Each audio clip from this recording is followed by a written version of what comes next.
দেখবেন বাংলাদেশে আমাদের ক্রিকেটাররা যখন অন্য কোনো দেশের সাথে খেলে, অনেক সময় এমন হয় বল বাকি একটা, রান দরকার 6টা। বল বাকি কয়টা? পটুয়াখালী বোঝে নাই বোধহয়। বল বাকি কয়টা? রান দরকার। আপনি দেখবেন ক্যামেরাম্যান তখন গ্যালারিতে খালি দেখায় দর্শকদের যে কি অস্থিরতা।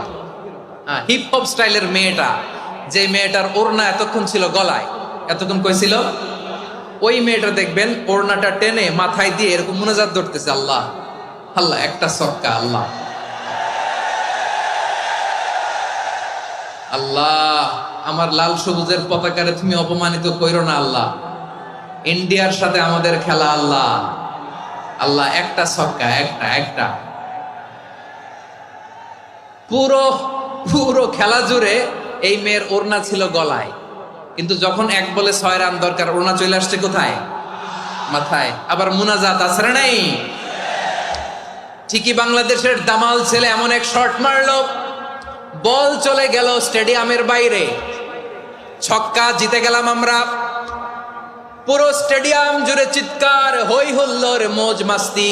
যেই মেয়েটা মাথার মধ্যে ওড়না দিয়ে এতক্ষণ সুবহানাল্লাহ সুবহানাল্লাহ বলে আল্লাহর কাছে দোয়া করেছে, ওই মেয়ে এখন আবার ওড়না ফেলে দিয়ে নাচা শুরু করে দিয়েছে।